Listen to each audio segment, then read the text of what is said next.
Highland Hospice gyma cydrymachar Sean haid thorst cwtchwch gw Chilchan an Sgoilearan. Nuair a haid a dul tro almanin ha dyryf. Ha immersed light up the Highlands ag an Highland Hospice agus fashion is Murdo can be imachich canyon in Ganu. So sin toshich leis an panna agus céir acin in seo.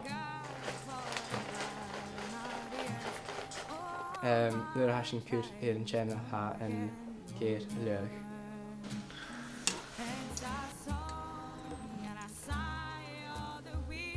Seo, first junior. So, station.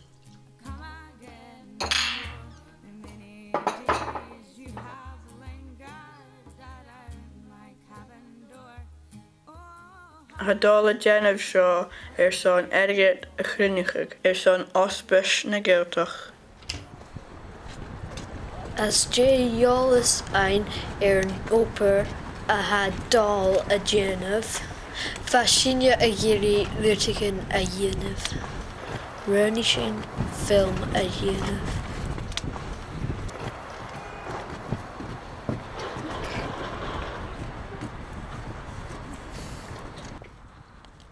I think a lot of people wonder when they're coming through the doors what it's like to come in maybe a bit afraid, but no, it's a nice homely place with a nice feel about it, and I think most of the patients and relatives feel quite comfortable here when they get in the doors, you know.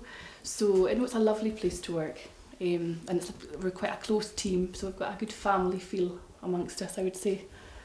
Would you agree, Susan? Yes, absolutely. I've only been working here for the last year, so I can make a comparison to a lot of other wards, units, departments, and I must admit this, I've certainly found my vocation here. It's a lovely place to work, and the staff are great, my colleagues are good, both medical, AHPs. Everybody, yes. From the housekeeping team all the way up, you know, we're all on an even keel really. And we all need each other to make the place work. Well, when you miss as a hospice hour, I mean, we stay here man. And I'm just here so we help on it work. Right me when I come stay so. August. For no ocean, I mean I'm good job. Murdo Graham feinog demi in kutje genospes. Agus charmitjen of kalele economischen so horsig me jenef Lanaga gach mies. So we zijn over bij mij. Heb ik kutje in jou heen. Je dacht zo'n naadje gaan maar het dal. Ik ben Ulla, kon er niet op. Ik ben sterk zijn.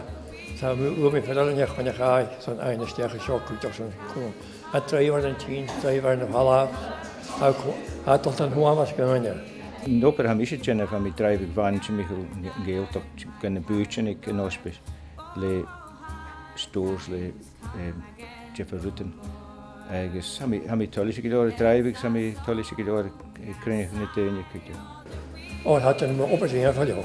Agus son an ópéir seo a cumál dal, féimi sin an Dh'Ospais a chuttecha gus gra puile 8 milliún náit a chruinnecha 8 bliana.